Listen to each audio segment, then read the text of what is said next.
제2차 세계대전에서 독일이 무조건 항복하기 몇 달 전 미국, 영국, 소련 등 연합 3개국은 흑해연안 크림반도에 있는 휴양도시 얄타에서 만나 독일의 미래를 논의합니다. 얄타 회담으로 불리는 이 회담은 2차 대전 후 독일의 관리 방법을 포함한 세계 질서를 논의한 회담이었습니다. 독일은 1차 대전 패배 후 다른 유럽 국가들의 과도한 배상금 등으로 경제가 붕괴되었습니다. 초인플레이션으로 인해 화폐 가치가 추락해 난로에 불을 피우기 위해 장작 대신 마르코아를 사용할 정도로요. 기억하시겠지만 몇 년 전 아프리카 짐바브웨도 초인플레이션으로 인해 1달러로 바꾸기 위해 3경 5천조 짐바브웨 달러가 필요했습니다. 무려 3경입니다.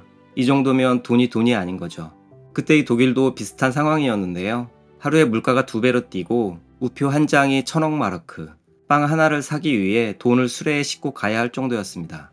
생활이 피폐해진 독일 국민들에게 강한 독일을 주창하며 나타난 이가 있으니 바로 히틀러입니다. 이렇게 민족주의자들이 독일의 정권을 잡은 결과가 제2차 세계대전이었죠. 미국, 영국 등은 1차 대전 후와 같은 상황을 되풀이하지 않기를 원했습니다. 사실 얄타 회담은 우리나라의 남북 분단에도 영향을 끼치게 됩니다. 당시 소련은 일본과 상호 불가침 조약을 맺은 상태였는데요. 얄타 회담에서 미국은 소련의 대일전 참전을 약속받았고 일제 패망 후 한반도가 38선을 경계로 미소 양국에 의해 분할 점령되는 계기가 되죠. 2차 대전 후 독일의 상황은 끔찍했습니다. 도시 전체를 파괴한 연합군의 폭격으로 수백만 명의 독일인이 집을 잃게 됩니다. 독일 경제와 정부가 혼란에 빠진 상황에서 연합군은 나치 이후 평화로운 국가로 전환하기 위해서는 전쟁 후 독일을 점령해야 한다는 결론을 내립니다. 하지만 그들이 간과했던 것은 독일을 4개의 점령구역으로 나누어 각기 다른 연합군이 관리하는 임시 해결책이 독일을 분단시키는 결과를 초래할 것이라는 점이었습니다. 얄타 회담 이후 1945년 7월 연합 3개국은 베를린 근교 포츠담에서 다시 만납니다. 이전 얄타 회담에서 연합국은 독일의 비무장화, 민주화, 비동맹화를 포함한 광범위한 틀에 합의했는데요. 하지만 몇 가지 이슈에서 이해관계가 부딪히게 됩니다. 미국의 루즈벨트는 새로 창설된 유엔에 소련이 참여하고 태평양에서 진행 중인 미국과 일본의 전쟁에 소련이 즉각적으로 지원하기를 원했습니다. 영국의 처칠은 중부 및 동유럽, 특히 폴란드에서 자유롭고 공정한 선거를 통해 민주정권이 수립되기를 주장했죠. 하지만 스탈린은 서방 자본주의 세계와 지정학적 완충지대를 확보하기 위해 폴란드를 시작으로 중동부 유럽에서 소련의 영향권을 확보하기를 원했습니다. 역사는 돌고 돌듯이 지금의 러시아와 우크라이나 전쟁의 원인과도 닮아 있는데요.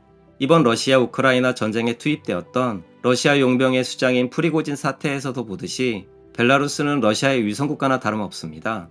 벨라루스와 더불어 서방 자본주의 세력과의 완충지대 역할을 하던 우크라이나가 나토, 즉 군사동맹인 북대서양 조약기구에 가입하면 러시아는 군사적으로 뿐만 아니라 민주주의라는 정치적 시스템에 직접적인 영향을 받게 됩니다. 비정상적인 정치체제를 갖고 있는 푸틴을 정점으로 한 러시아 기득권 세력은 그것을 허용할 수 없었을 테고 그렇게 전쟁이라는 비극적인 상황에 놓이게 되었죠. 폴란드가 이 전쟁의 진심인 이유도 마찬가지인데요. 벨라루스나 우크라이나와 국경을 맞대고 있는 폴란드가 우리나라에서 자주포를 수입해서 군사력 강화에 힘을 쓰는 이유나 얼마 전 155mm 포탄을 한국이 우크라이나에 지원해야 한다는 주장을 했던 이유도 러시아와 국경을 맞대고 싶지 않은 지정학적인 이유를 바탕으로 하고 있습니다. 과거로 돌아가서 2차 세계대전이 공식적으로 끝났으니 연합 3개국은 독일 점령을 위한 실질적인 실행 계획을 수립합니다.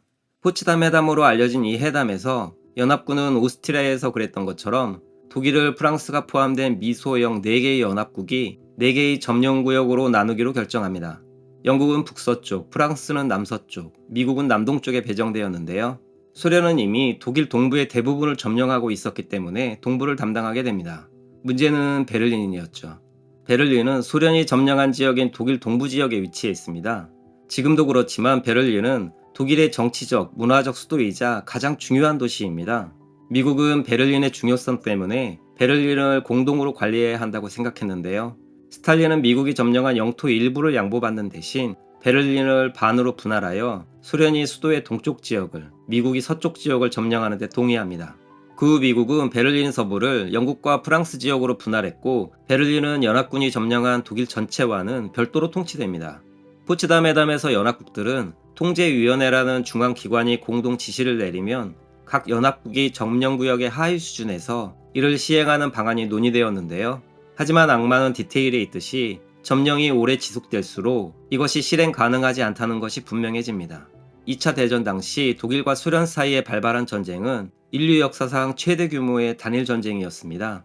스탈린그라드 전투를 다룬 영화 에너미 앳 더 게이트에서도 잘 보여주듯이 독일은 소련의 본토까지 밀고 들어왔고 폐허 수준으로 초토화시킵니다. 이 전쟁에서 양측은 3천만 명이 넘는 사람이 죽었고 이것은 제2차 세계대전 전체 인명피해의 약 절반가량에 해당하는데요. 거기에 더해 군인뿐만 아니라 소련 민간인들도 전쟁 중에 나치의 손에 끔찍한 고통을 겪었죠. 그만큼 소련이 당시 독일에게 갖고 있던 악감정은 극에 달해 있었습니다. 소련은 처음부터 미국, 영국, 프랑스와는 매우 다른 방식으로 점령 지역을 운영합니다.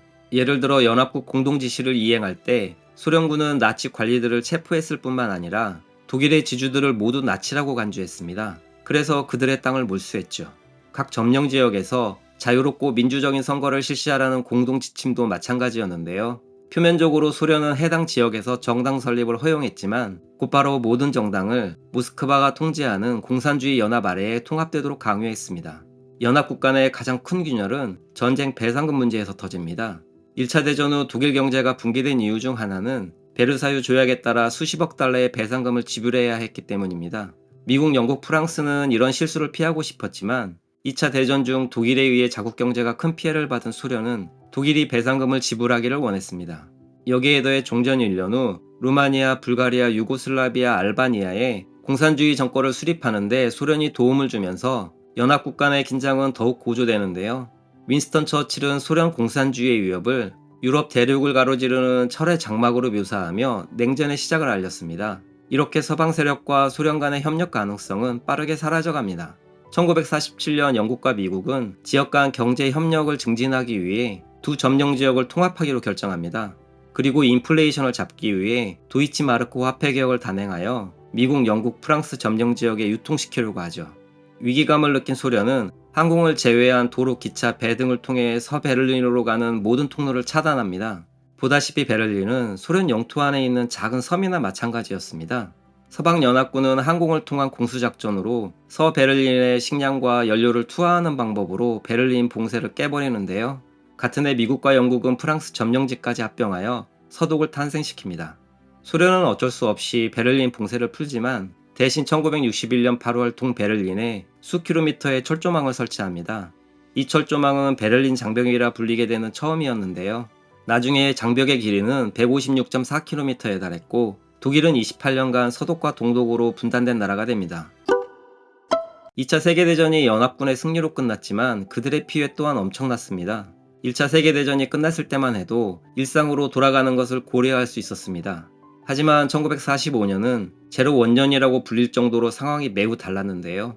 전쟁에 사용된 무기들의 파괴력이 훨씬 더 컸기 때문에 유럽과 아시아의 많은 지역들이 폐허가 되었습니다. 그리고 2차 대전은 군대뿐만 아니라 민간인들도 공격 대상이었죠. 6천만 명에 달하는 사망자, 그중 2,500만 명이 소련군이었습니다. 정치적으로도 전쟁의 영향은 컸습니다. 아프리카와 아시아에 이르기까지 세계의 많은 지역을 지배했던 유럽의 제국들은 자국의 약화와 민족주의 운동으로 인해 사라질 운명에 처해 있었죠. 전쟁 후 기존 유럽의 제국들, 영국, 네덜란드, 프랑스 등의 제국들은 아프리카와 아시아에 있던 광활한 영토를 더 이상 유지할 재정적, 군사적 능력이 없었습니다. 제국의 국민들도 제국을 유지하는 대가로 돈이나 피를 지불하기를 원하지 않았는데요. 1947년 영국이 인도에서 철수한 것을 시작으로 네덜란드가 인도네시아에서, 프랑스가 베트남에서 쫓겨나게 됩니다. 아프리카 제국도 마찬가지였습니다. 1950년대를 시작으로 60년대 초에 이르러서는 유럽인들의 아프리카 제국이 대부분 무너지게 됩니다. 반대로 초강대국이라는 새로운 용어가 만들어져야 할 정도로 막강한 두 국가가 세계를 지배하기 시작합니다. 미국은 군사 강국이자 경제 강국이었고 소련은 군사력과 마르쿠스주의 이데올로기라는 무형의 매력으로 동유럽을 중심으로 유럽 한복판에서 새로 획득한 제국을 관리할 수 있었습니다. 이렇게 2차 대전이 끝난 지 2년 만에 미국과 소련을 중심으로 한 냉전이 기정사실화되는데요. 사실 미국과 소련의 부상, 그리고 유럽 제국의 약화는 2차 대전이 일어나는 1939년 훨씬 이전부터 일어나고 있었기 때문에 전쟁이 이 모든 것의 원인은 아닙니다. 하지만 전쟁이 촉진제 역할을 했죠. 미국과 소련은 표면적으로는 군사 동맹을 맺고 많은 사람들이 두려워했던 총성 없는 전쟁에 대비했는데요.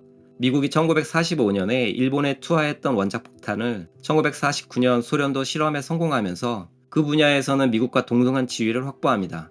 냉전이 뜨거운 전쟁으로 바뀌지 않은 것은 사실 이 덕분이었습니다.